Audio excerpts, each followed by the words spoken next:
নমস্কার, আমি আচার্য পলাশ মায়াংতন্ত্রের জগতে সবাইকে স্বাগত জানাই। প্রতি অমাবস্যায় তারাপীঠ মহাশ্মশানে আমার মহাযজ্ঞ থাকে এবং এই অমাবস্যায় তারাপীঠ মহাশ্মশানে আমার মহাযজ্ঞ থাকবে। প্রতি অমাবস্যার ন্যায় এই অমাবস্যায় তারাপীঠ থাকবে। অমাবস্যায় আমাকে তারাপীঠে পাবেন, অমাবস্যার আগের দিন পাবেন বর্ধমান চেম্বারে আমাকে। দেখুন টিভি স্ক্রলিং এ যে ডেট যাচ্ছে, তারিখ যাচ্ছে, অমাবস্যার তারিখ লেখা হয়ে থাকে এবং তার আগের দিন পাবেন আমাকে বর্ধমানে। প্রতি সোমবার থাকে গড়িয়াহাট চেম্বার আর প্রতি শুক্রবার থাকে হাওড়া ময়দান। এছাড়া আমার নিজস্ব বাসগৃহ শ্যামবাজার, কলকাতার শ্যামবাজার, উত্তর কলকাতা আরজিকর হসপিটাল কলকাতা স্টেশনের কাছে, সেখানে আমি প্রতিদিনই বসি। অনেকে আছেন তারাপীঠ মহাশ্মশানে মহাযজ্ঞ করতে যেতে পারেন না দূরত্বের জন্য। অনেক বৃদ্ধরা আছেন আমার কাছে, বৃদ্ধারা, তাদের জন্য আমার নিজস্ব গৃহ মন্দিরে সেখানে যজ্ঞের আয়োজন করা হয়। মানুষের সমস্যা একাধিকভাবে হতে পারে, মানসিক অথবা শারীরিক।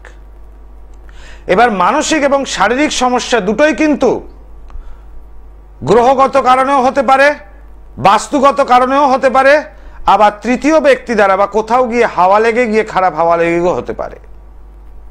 তার থেকেও বড় কথা, যদি পূর্বপুরুষের আত্মারা অতৃপ্ত থাকে তাহলে একাধিক কাজে বাধার সৃষ্টি হয়। যার জন্য এই বাধাটা আমি সবাইকে এক চান্সে কাটিয়ে দিই। সব তন্ত্র বারবার, মায়াংতন্ত্র একবার। করতে ধারণ ছাড়া প্রতিকার, আচার্য পলাশের মেটাল ট্যাবলেটে জুড়ি মেলা ভার। অবশ্যই ধারণযুক্ত প্রতিকার, অবশ্যই প্রত্যেকটা লোক দিনের দিন থেকে ফল পান। আর ধারণ ছাড়া প্রতিকার তা হলো গিয়ে এই যজ্ঞে, সে আমার গৃহমন্দির বা তারাপীঠ শ্মশানের যে যজ্ঞের অগ্নি থাকে, সেই অগ্নিতে যে ব্যক্তির মঙ্গলের কাজ করতে হবে তার নাম আর ছবি দিয়ে ক্রিয়া করলে তবেই গিয়ে সে সমস্যা মুক্ত হয় এবং সম্পূর্ণরূপে ধারণ ছাড়া প্রতিকারে পূর্ণ ফল লাভ পান। আমি ভারতবর্ষের সাধক তাদের বাণী এবং জীবন কাহিনী নিয়ে গ্লোব টিভির পর্দায় প্রতিদিন আপনাদের সামনে লাইভ অনুষ্ঠান করি, সকাল 11:40 এবং সন্ধ্যা 5:55। এই যে লাইভ অনুষ্ঠান আপনাদের সামনে করি, ভারতবর্ষের সাধক নিয়ে আর কোনো জ্যোতিষী প্রোগ্রাম করেন না। কেন? তার কারণ মানুষের সাধকদের সম্বন্ধে এই বাণী প্রচার করতে গেলে তাদের জীবন কাহিনী পড়তে হবে। তাদের জীবন কাহিনী পড়লে নিজেকে পরিবর্তন করা সম্ভব। অর্থাৎ সেই সাধকের যদি 80% গুণাগুণ আমার মধ্যে থাকে তবেই আমি মানুষের মঙ্গল আগে চিন্তা করব। নিজের ক্লায়েন্টকে, নিজের ভক্তকে মুরগি ভাবলে চলবে না, তাদের থেকে কারি কারি টাকা নিলে চলবে না, তাদের উপকার দিতে হবে। যার জন্য প্রত্যেকটা মানুষকে আগে আমি উপকার দিই, তারপর মূল্য নিই। যারা চেম্বারে এসছেন প্রত্যেকে জানেন যারা চেম্বারে এসছেন যে আমি পুজোর জন্য, এর জন্য, ওর জন্য কোনো খরচ নিই না। এবং এই যে সব তন্ত্র বারবার, মায়াংতন্ত্র একবার। মায়াংতন্ত্রে একটা নিজস্ব গুণাগুণ তো আছেই। কেউ যদি কালা জাদু করে ক্ষতি করে, কেউ যদি আদিবাসী তন্ত্র দ্বারা ক্ষতি করে, কেউ যদি পিশাচ তন্ত্র দ্বারা ক্ষতি করে, কেউ যদি পুতুল তন্ত্র দ্বারা ক্ষতি করে, কেউ যদি সুলেমানি বা মুসলিম তন্ত্র দ্বারা ক্ষতি করে, বা কেউ যদি শ্মশান তন্ত্র দ্বারা ক্ষতি করে, 100% সে কাজ করা সম্ভব। অর্থাৎ কাটান বা ক্ষতিটা কাটানো সম্ভব আমার গৃহমন্দির অথবা তারাপীঠ মহাশ্মশানের যজ্ঞেতে। এক একটা বিশেষ কাজের জন্য এক এক রকম বলি দিয়ে এই কাজগুলো করতে, এবং প্রত্যেকটা মানুষ এতে উপকার পান। এবং তার সঙ্গে সঙ্গে আমার জ্যোতিষ এবং হস্তরেখা গণনা। অনেকের জন্ম তারিখ থাকে না, তাদের সেক্ষেত্রে হস্তরেখা দেখে বিচার করতে হয়। যার জন্ম তারিখ থাকে অবশ্যই ডেট অফ বার্থের সাথে সেটা মিলিয়ে নেওয়া হয়। আজকে আসবো ভারতবর্ষের সাধক স্বামী বিবেকানন্দের পর্ব নম্বর 5 আপনাদের সামনে শোনাবো। স্বামী বিবেকানন্দের পিতার নাম বিশ্বনাথ দত্ত, অর্থাৎ নরেন্দ্রনাথ দত্তের পিতার নাম বিশ্বনাথ দত্ত এবং মাতার নাম ভুবনেশ্বরী দেবী। একদিন ভুবনেশ্বরী দেবী শিবার্চনায় বসেছিলেন। সেদিন কি জানি কেন এক গভীর ধ্যানমগ্নতায় তাকে পেয়ে বসে। প্রায় সমস্ত দিনই ধ্যানাবেশে কেটে যায় তারপর রাত্রিতে ক্লান্ত দেহে পূজা কক্ষই নিদ্রায় অভিভূত হয়ে পড়েন ভুবনেশ্বরী দেবী। ওই সময় তিনি এক বিচিত্র স্বপ্ন দেখেন। জটাজুট মণ্ডিত রজতগিরি সন্নিভ মহেশ্বর অর্থাৎ দেবাদিদেব মহাদেব শিব ঠাকুরকে দেখেন। মাথায় জটা, হাতে ত্রিশূল, এই চেহারায় শিবকে দেখেন। সেই জন্য জটাজুট মণ্ডিত রজতগিরি সন্নিভ মহেশ্বর তার সম্মুখে আবির্ভূত হয়ে সন্তান রূপে কোলে আসতে চাইছেন। তাহলে নরেন্দ্র দত্তের মাতা ভুবনেশ্বরী দেবী এতখানি ধার্মিক ছিলেন, স্বয়ং মহাদেব তাকে দর্শন দেন এবং আগাম জানিয়ে দেন যে তার কোলে স্বয়ং শিবই প্রবেশ করছে। আমি আগে কলার বন্ধুকে দেখে নি। জয় মা তারা। জয় মাতা। বলুন, কে বলছেন, কোথা থেকে বলছেন? আমি বেলেঘাটা থেকে বলছি, বাপি হালদার। বাপি হালদার, বেলেঘাটা থেকে। হ্যাঁ। আচ্ছা, বলুন কি জানবেন? আমার পারিবারিক ব্যাপারে। আচ্ছা, আপনার জন্ম তারিখটা বলুন। 29/3/1972। টাইম? হ্যালো। জন্ম সময়? জন্ম সময় 1:28 দুপুর? হ্যাঁ। জন্মস্থান কি? কলকাতা? হ্যাঁ, কলকাতা। পারিবারিক ব্যাপারে কি অশান্তি হচ্ছে? পারিবারিক ব্যাপারে ওই স্বামী স্ত্রীর ব্যাপারে হচ্ছে, একটু বউ একটু কোর্টে কেস করেছে। আচ্ছা, আপনার স্ত্রী কোর্টে কেস করেছে আপনার নামে, তাই তো? আর এটা থেকে কি বেরোতে পারবো স্যার? কেস থেকে বেরোতে পারবেন কি, নেই তো? হ্যাঁ। আচ্ছা, এটা তো 2025 সাল। আচ্ছা স্যার, বলুন। তাহলে কেস করেছে কত সালে? 24-এ না 25-এই করেছে? 2016-তে। হ্যাঁ, 2016-তে। 16-তে কেস করেছে, এখনো সে কেস চলছে? হ্যাঁ। ডিভোর্স কেস এতদিন চলে নাকি? জানি না কি, আমি জানি না কি করছে। ডিভোর্স কেস তো এতদিন চলার কথা নয়। এর সঙ্গে কোনো ক্রিমিনাল কেস জড়িত আছে কি? এটা তো বলতে পারবো না। আপনার কেস আপনি বলতে পারবেন না? ওই কেসটা চলছে, মেইনটেনেন্স দিতে হচ্ছে, কিন্তু মেইনটেনেন্সটাকে বন্ধ করতে হবে। প্লাস এই কেসটা থেকে। আচ্ছা, সেইটা বলুন, মেইনটেনেন্সের জন্য চলছে। আচ্ছা, এইটার ব্যাপার। এবার আপনি চাইছেন কেস থেকে মীমাংসা হবে কিনা, তাই তো? যেটা ঘরে ফিরে আসে, যেটা মিটিয়ে ফেলে। আচ্ছা, বর্তমান যে দশা দেখছি সেই দশা অনুযায়ী শনি গ্রহের এবং চন্দ্রের অবস্থান একত্রিতভাবে আপনার রাশি হচ্ছে কন্যা রাশি, তাই তো? এই কন্যা রাশির ওপর গোচরকালীন শনি সরাসরি দৃষ্টি প্রদান করছে। ফলে এই বছর তো কেস মেটার নয় এবং বিগত 2 বছরও অনেকখানি মিটবে না। কেমন? এতে খোরপোশটা দিয়ে যেতে হবে। জয় মাতা। দেখুন, যারা সরাসরি ফোন করতে চাইছেন গ্লোব টিভি পর্দায়, আমি নিশ্চয়ই আপনাদের সাথে কথা বলবো, সমস্যা নিয়ে যে প্রেডিকশন করবো একদম সঠিক করব এবং তাদেরকে সেটা বলে দেবো। 2টি নম্বর যাচ্ছে সরাসরি ফোন করার জন্য, আর 2টি বুকিং নাম্বার 9836396305 এবং 983639553994। 2টি নাম্বারই লিখবেন, কারণ নেটওয়ার্ক প্রবলেমের জন্য অনেক সময় একটি নাম্বারে পাওয়া যায় না। সেক্ষেত্রে 2টি নাম্বার থাকলে আমার সাথে সরাসরি যোগাযোগ করতে পারবেন। দেখুন, বুকিং বলে লেখা রয়েছে। জয় মা তারা। বলুন, কে বলছেন, কোথা থেকে বলছেন? আমি পশ্চিম মেদিনীপুর থেকে বরুণ মিত্র বলছি। নিজের সম্পর্কে একটু জানতে চাইছি। কি নাম? বরুণ মিত্র। গৌর মিত্র? হ্যাঁ, বরুণ মিত্র। বরুণ মিত্র, আচ্ছা বরুণ। জন্ম তারিখ? ডেট অফ বার্থ হচ্ছে। টিভির ভলিউমটা মিউট করো আগে। হ্যাঁ, টিভির ভলিউম মিউট করা আছে স্যার। তাহলে ফিডব্যাক আসছে কি করে? আমার কথাটা আমি শুনতে পাচ্ছি কি করে? আর আমি তো বাইরে আছি। হ্যালো, কোনো কারণে স্পিকার হচ্ছে বা ইকো হয়েছে, যার জন্য এই প্রবলেম বাবা। তুমি একবার লাইনটা কেটে আরেকবার চেষ্টা করো, কেমন? বাইক এরকম ফিডব্যাক আসলে কথা বলতে অসুবিধা হয়। যারা ফোন করবেন টিভির ভলিউমটা মিউট করবেন, না স্পিকারে কথা বলবেন না, নর্মাল ফোনে কথা বলবেন, নন স্পিকার হ্যান্ডস ফ্রি দিয়ে বা ব্লুটুথ লাগিয়ে কথা বলতে পারেন, কিন্তু স্পিকারে কথা বলবেন না, তাহলে সাউন্ডটা ইকো হলে কনভারসেশনটা ঠিকমতো হবে না। জয় মা তারা।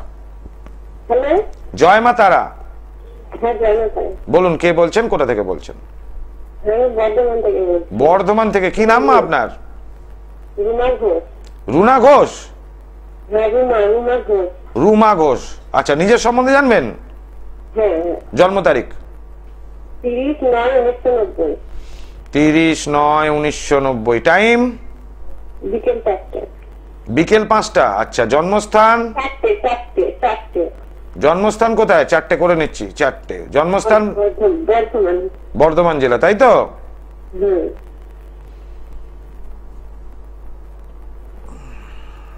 রবিবার জন্মবার? হ্যাঁ হ্যাঁ। ঠিক না ভুল? হ্যাঁ হ্যাঁ। ব্যাস, আস্তে করে হ্যাঁ বললে কি করে হবে? তুমি কি ঘুম থেকে উঠে ফোন করছো? হ্যাঁ হ্যাঁ। আচ্ছা, দুপুরে ঘুমানো অভ্যেস আছে, ঠিক আছে। তোমার লগ্ন দেখছি কুম্ভ লগ্ন এবং মকর রাশি শ্রবণ নক্ষত্রে জন্ম। বলো প্রশ্ন কি? একটু সাংসারিক। সাংসারিক শান্তি? হ্যাঁ হ্যাঁ। আচ্ছা। বরের সাথে কি অশান্তি চলে সব সময়? না না না। তবে প্রশ্নটাই তো সঠিক নেই, তাহলে কি করে কথা বলবে? কি সাংসারিক অশান্তি সেটা তো বলতে হবে। একাধিকভাবে সাংসারিক অশান্তি হতে পারে, তো সেটা বলতে হবে, কারণ টিভির যেহেতু সংক্ষিপ্ত অনুষ্ঠান থাকে সেই জন্য সরাসরি বলতে হবে। যারা চেম্বারে আসেন তাদের ক্ষেত্রে আমি সব বলে দিই। যাই হোক, তো এক্ষেত্রে সেই ধ্যান কক্ষে নরেন্দ্রনাথের মাতা ভুবনেশ্বরী দেবী দেখেন যে জটাজুটো মণ্ডিত মহেশ্বর তার সম্মুখে এসে তার কোলে বসে রয়েছেন সন্তান রূপে। এমন সময় শিব শিব উচ্চারণ করতে করতে ভুবনেশ্বরী দেবী নিদ্রা থেকে উঠে পড়লেন। এর পরের বছর 1863 সালের 12ই জানুয়ারি ভুবনেশ্বরী দেবীর ঘর আলো করে আসে এক সুদর্শন শিশু। কত সাল? 1863 সালের 12ই জানুয়ারি। সেই দিন ছিল পৌষ সংক্রান্তি, অর্থাৎ মকর বাহিনীর পুজো। সংক্রান্তি তিথিতে জন্ম। এই সংক্রান্তি তিথি বা অম্বুবাচী বা কালী পুজো বা অমাবস্যায় এই যদি জন্ম কারুর হয়, তাহলে ধরে রাখতে হবে সেই ব্যক্তির সাধনা এবং তান্ত্রিক শক্তি প্রচুর পরিমাণে থাকে। যেমন আমার জন্মতিথি কালী পুজোর সময় আমি হয়েছিলাম। তো এই তিথিগুলো বিশেষ বিশেষ ক্রিয়া অনুযায়ী কাজ করে এবং তার সঙ্গে পূর্ণিমাও যুক্ত হয়।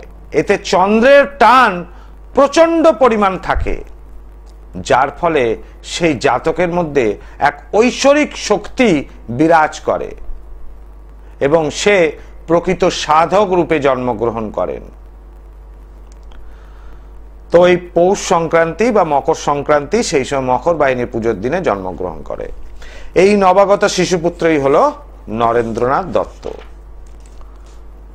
উত্তরকালে শক্তিধর সন্ন্যাসী, যিনি স্বামী বিবেকানন্দ রূপে পরিচিত হয়েছিলেন, যিনি ভারতবর্ষের গর্ব। বাল্যকাল থেকেই নরেন্দ্রনাথ দুরন্ত ও প্রাণ চঞ্চল ছিল, প্রচন্ড দুষ্টু ছিল ছোট্টবেলা থেকে।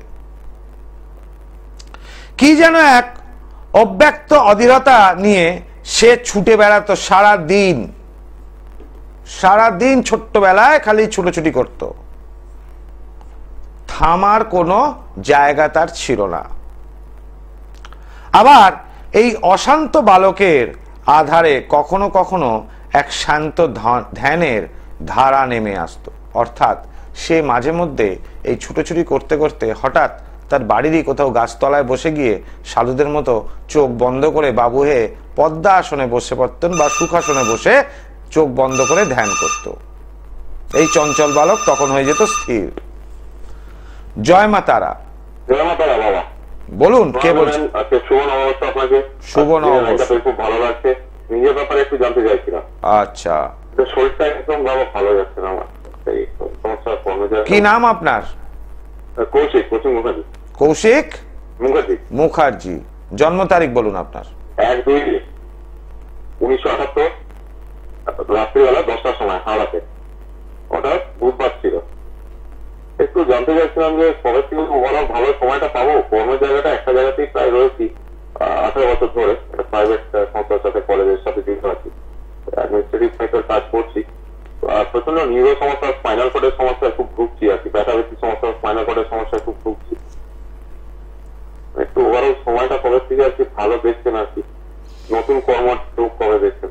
আচ্ছা, এইবার দুটো প্রশ্ন থাকলো, এক হচ্ছে শরীর স্বাস্থ্য, একটা নতুন কর্ম, তাই তো? হ্যাঁ ঠিক আছে। এখন প্রথমটা দেখতে পাচ্ছি যে আপনার যা প্রশ্ন তাতে শারীরিক ব্যাপারটাই বেশি। এইবার এই শারীরিক সমস্যা আপনার কি এই সমস্যাটা, এটা ধরুন 2025-2020 সাল থেকে শুরু হয়েছে এই রোগ ব্যাধি? হ্যাঁ ওইভাবে বেশি হচ্ছে আর কি। বাবা আমার রাশি লগ্নটা কি আছে? এখানে যেটা দেখতে পাচ্ছি তুলা রাশি এবং কন্যা লগ্ন। হ্যাঁ হ্যাঁ তুলা। এখানে এই সমস্যাটা কিন্তু থাকবে, কারণ আপনার একাধিক গ্রহ দ্বাদশ, দশম এবং নবমে, সে দ্বাদশ, একাদশ এবং দশমে একাধিক গ্রহ বক্রী অবস্থায় করছে, এবং তার সঙ্গে সপ্তমে হয়ে গেছে কেতু গ্রহ, যে কেতু নেগেটিভ জোনে অবস্থান করছে। সেই কেতুর মহাদশাতে শরীরে নানা রকম রোগ ব্যাধির সৃষ্টি হবে, এবং আপনার পায়ের দিকে কিন্তু লিগামেন্ট ছেঁড়া বা ইনজুরি কিছু আছে? লিগামেন্টের ইনজুরি তো নেই, বাট স্পাইনাল কর্ডের প্রবলেমটা বেশি। এখন স্পাইনাল কর্ড কম্প্রেশন এইসব আছে। এমআরআই করতে হলো, সেটাতে স্পাইনাল কর্ডটা কম্প্রেশন বলছে। একটু নার্ভের ইয়েতে সমস্যা আছে, কন্টিনিউসলি তো ওষুধ খাচ্ছি। কিন্তু ওষুধ খেয়ে তো জানতে চাইছিলাম কবে থেকে ওরা ভালো পাবো। আর কয়েকটা একটু আর কি বাবা, মানে সত্যিভাবে বলি, বৃহস্পতি আর শনির মানে প্রতিকার পড়ে আছে, মঙ্গলেরটাও কি করতে হবে? আচ্ছা, প্রথমে বলি, বৃহস্পতি আর শনির প্রতিকার যিনি আপনাকে দিয়েছেন, ঠিক আছে, সেই শনির প্রতিকার এবং বৃহস্পতির প্রতিকার অনুযায়ী পড়ে কি আপনি উপকার পেয়েছেন? বৃহস্পতি অ্যাকচুয়ালি কর্মের জন্য দিয়েছিল, আর বুধও দিয়েছে একটা আর কি। আচ্ছা, তাহলে বৃহস্পতি আর বুধের শত্রুতা থাকে, তাহলে কি করে একসাথে দুটো পাথর দিলেন? বুধ আর বৃহস্পতি গ্রহের কোনোদিনই মিত্রতা হয় না, সেখানে দিলেন কি করে বৃহস্পতিটা আর বুধটা একসঙ্গে? তাহলে সেক্ষেত্রে আপনি নিজের সঙ্গে নিজে যুদ্ধ করবেন। শরীর কিছুদিন ভালো থাকবে, আবার কিছুদিন খারাপ হলে খুব খারাপ হবে। কর্মস্থানে কোনো সময় ভালো, আবার কোনো সময় খুব খারাপ যাবে। নিজের সঙ্গে নিজে যুদ্ধ হবে তো। হ্যাঁ ওটাই আর কি বাবা। আপনি কিন্তু বলতে পারবেন মানে বৃহস্পতি শনির প্রতিকারটা কি দরকার আর মঙ্গলের? প্রতিকার দরকার আছে কিনা বৃহস্পতি, শনি এবং মঙ্গল, তাই তো? হ্যাঁ। এখন এখানে দেখতে পাচ্ছি আপনার যে সমস্যা, এখানে বৃহস্পতি গ্রহ কিছু করার নেই, তার প্রতিকারের প্রয়োজন নেই। শনি গ্রহ অপেক্ষাকৃত খারাপ জায়গায় থাকলেও কিন্তু লগ্ন সাপেক্ষে সপ্তম ভাবে এবং আপনার দ্বাদশে শনি রয়েছে, তো সেক্ষেত্রে পায়ের নার্ভের সমস্যার জন্য শনি গ্রহ কোনো কাজ করে না, সুতরাং এই জায়গাটা নেই। বুধের জন্য নার্ভ গ্রহটা খুব ভালোভাবে কাজ করে বুধের প্রতিকারে, কিন্তু আপনার যে লগ্ন আর যে রাশি অনুযায়ী বুধের প্রতিকার, বুধ যে স্থানে অবস্থান করছে রবি এবং শুক্র যুক্ত অবস্থায়, ফলে এই জায়গাটাও কিন্তু বুধের প্রতিকার দরকার নেই। মঙ্গলটা নিচস্থ হয়ে গিয়ে বকরি হয়েছে, তার মানে মঙ্গলেরও প্রতিকারের প্রয়োজন নেই। কে বলেছে বলুন তো এগুলো বকরি থাকলে প্রতিকার করতে হবে? আপনি নিজে করেন প্র্যাকটিস, না নিজের থেকে নিজে মনে করছেন এগুলো? না মানে কোন ভালো জ্যোতিষী তো এটা বলতে পারেন না যে বকরি গ্রহ থাকলে এই পাথর পরিয়ে দাও। এটাতে খারাপ হচ্ছে আপনার, এটাতে বেশি খারাপ হচ্ছে। পাথর পড়লেই ভালো হয়ে যাবে, এ কি কথাবার্তা? যে জিনিস পড়লে ভালো হয় সেই জিনিস এবার ভুল হয়ে গেলে খারাপ হবে তো। দরকার নেই এগুলো। জয় মা তারা। এই যে আমার প্রেডিকশন, এইটা হয় নির্ভুল গণনা। অনেকে এসে বলে কি পাথর পড়বো, আমি প্রেসক্রাইব করে দিই এটা পড়তে। কারণ মনে রাখতে হবে, আপনার যে রোগের জন্য যে ওষুধ আপনি খাচ্ছেন সেই রোগের যদি ওষুধ না পড়ে অন্য ওষুধ পড়ে তাহলে সাইড এফেক্ট আছে। সে অ্যালোপ্যাথিকের হোক, কবিরাজি হোক মানে আয়ুর্বেদিক, বা হোমিওপ্যাথি হোক, কারণ হোমিওপ্যাথিতে এখন সাইড এফেক্ট আছে। যার ফলে কি হচ্ছে, এখানে মানুষের পাথর পড়ে বা শিকড় বাকড় পড়ে ভুল, কারণ জ্যোতিষী তো ভুল। জ্যোতিষীর প্রেডিকশন যদি ভুল হয় তাহলে মানুষের জীবনে নানা রকম সমস্যা নেমে আসে। এই জন্য আমার প্রেডিকশন বা বিচারটা একদম পারফেক্ট। আমি যখন কোনো লোকের কেস নিই তখন এতখানি বিচারটা সূক্ষ্মভাবে করি যে ক্ষতটা কোন জায়গায়, কি কারণে ড্যামেজটা হয়েছে সেইটাকে বের করে নিই, যার জন্য মানুষ আমার কাছে এক চান্সে উপকার পান, বারবার ঘুরতে হয় না কোথাও। জয় মা তারা। জয় মা তারা। বলুন, কে বলছেন, কোথা থেকে বলছেন? কোচবিহার থেকে সুবীর চক্রবর্তী বলছি। বলুন, নিজের সম্বন্ধে জানবেন? হ্যাঁ, আমি আমার নিজের সম্পর্কেই জানতে চাই। জন্ম তারিখ বলুন। 28/5/1973। টাইম? রাত 10:30, কোচবিহার তুফানগঞ্জ।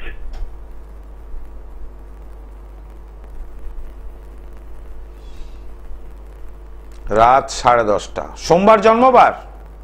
হ্যাঁ, সোমবার জন্মবার। সোমবার জন্মবার, ঠিক আছে। এখানে যেটা দেখতে পাচ্ছি আপনার মকর লগ্ন, মীন রাশি, রেবতী নক্ষত্রে জন্ম। আপনি জানেন এটা? হ্যাঁ, এইটুকু জানি। এইটুকু জানেন। প্রশ্ন করুন, কি প্রশ্ন? শরীর স্বাস্থ্য মানে আগামী সময়গুলো কি হবে, মানে আর্থিক জায়গা বা এই সমস্ত জায়গা ভালো জায়গায় যাবে নাকি, শরীরটা ভালো যাবে নাকি, আর গান বাজনা হবে কিনা। আচ্ছা, আমি তো প্রথমেই আপনাদের বলে দিলাম যে শরীরের ব্যাপারটা আপনার প্রথম প্রশ্ন হওয়া উচিত। আপনি তাদের যুক্ত করলেন যে আর্থিকের ব্যাপারটাও দরকার। ঠিক আছে, আমি এক কথায় বলে দিচ্ছি। প্রথমত, শরীর স্বাস্থ্য এখন খুব একটা আপনার যে খারাপও আছে এটা বলবো না, খুব একটা ভালো আছে এটা বলবো না। সবে 7.5 শুরু হয়েছে আপনার রাশি এবং লগ্নের ওপর, ফলে গিয়ে সেই 7.5 প্রভাবে প্রথম দিকটা কিছুটা ভালো ফল পাবেন, যেটা আপনার প্রশ্ন গান বাজনা হোক বা ইয়ে হোক। তারপর থেকে কিছুদিন ভালো থাকার পর আবার যে কে সেই অবস্থা। বর্তমান 2024 সাল থেকে 2024-এর শেষ থেকে 2025 এমনকি 26 পর্যন্ত, 26 না, 1 মিনিট ধরুন একটু বলে দিই যখন ফোনে এসছেন, হ্যাঁ 26-এর শেষ অবধি একটা অ্যাক্সিডেন্ট বা বিপত্তির যোগে অঙ্গহানি হওয়ার সম্ভাবনা, এবং 2026-এর শেষ থেকে গলায় একটা ইনফেকশন বা কথা বলা বন্ধ হয়ে যাওয়ার একটা সম্ভাবনা আছে। এগুলো একটু কেয়ারের দিকে থাকবেন। জয় মা তারা। এই যে লোকটির আমি সমস্যা বললাম, কোচবিহার থেকে ফোন করেছেন, অবশ্যই গ্রহগত থেকে রোগও বার করা যায়, এবং সেই নিরাময় কিন্তু গ্রহটা ঠিক করে দিলে হয়ে যায়। আর কোনো ফোন নেব না, আর কেউ ফোন পাঠাবেন না এদিকে। তো এই হচ্ছে বিচারটা যদি সঠিক হয় তাহলে জ্যোতিষীর কাছে উপকার পাবেন, তান্ত্রিকের কাছে উপকার পাবেন, কারণ আমি বিচারটা জ্যোতিষশাস্ত্র দিয়ে করি এবং পারফেক্ট। আর যাদের ডেট অফ বার্থ নেই তাদের করতল হস্তরেখা বিচার করে করি, যার জন্য আমার প্রেডিকশনটা এতখানি নির্ভুল হয়, এতখানি পারফেক্ট থাকে যে রেমেডিটাও এক চান্সে হয়, এবং প্রত্যেকটা ব্যক্তি আমার কাছে উপকার পান। কারণ জানেন, যারা এসছেন তারাও জানেন, আর যারা আসেননি তাদের উদ্দেশ্যে বলাই যে প্রতিবারের ন্যায় এবারও একই কথা, যে মানুষ যদি আমার কাছে আসে আমি প্রথমে কারুর কাছ থেকে কোনো মূল্য দিই না, প্রয়োজনীয় যা কিছু জিনিসপত্র তাই দিয়ে দিই। আমি কোনোদিন বলি না পুজোর জন্য এই খরচা, ওর জন্য এই খরচা, তার জন্য এই খরচা, কিচ্ছু বলি না। প্রত্যেকটা মানুষ আমার কাছে এসে উপকার পান, এর কেউ খালি হাতে যায় না। মানুষ উপকার পেলে তারপর আমি মূল্য নিই, নচেত নিই না। তো যেখানে বলছিলাম, এই ভারতবর্ষের সাধক নিয়ে যখন এতদিন আপনাদের সামনে গ্লোব টিভিতে সকাল 11:40 এবং সন্ধ্যা 5:55 মানে সন্ধ্যা 6টার সময় রোজ আপনাদের সঙ্গে প্রোগ্রাম করছি, তার মানে নিজেদের সাধকের 80% গুণাগুণ না থাকলে আপনাদের ভালো করতে পারবো না। তো সেই প্রাণচঞ্চল ব্যক্তি যিনি নরেন্দ্রনাথ, স্বামী বিবেকানন্দ ভারতের গর্ব। স্বামী বিবেকানন্দের হয়তো অনেকে পড়েছেন, কিছুটা জানেন। এইবার স্বামী বিবেকানন্দের সম্বন্ধে যে এপিসোড আপনাদের গ্লোব টিভির পর্দায় চলবে, তার ছোট্ট বাল্যকাল থেকে সমস্ত কিছু জানতে পারবেন। চোখ রাখবেন গ্লোব টিভিতে প্রতিদিন সকাল 11:40 এবং সন্ধ্যা 6টা সময়। তাতে নরেন্দ্রনাথ অর্থাৎ স্বামী বিবেকানন্দ সম্বন্ধে সমস্ত কিছু জানতে পারবেন। আজকে এখানেই বিদায় নিচ্ছি, আবার আসবো আগামীকাল লাইভ অনুষ্ঠান নিয়ে আপনাদের সামনে। ওম সর্বমঙ্গল মঙ্গলে শিবে সর্বার্থ সাধিকে শরণ্যে ত্রম্বকে গৌরী নারায়ণী নমস্তুতে।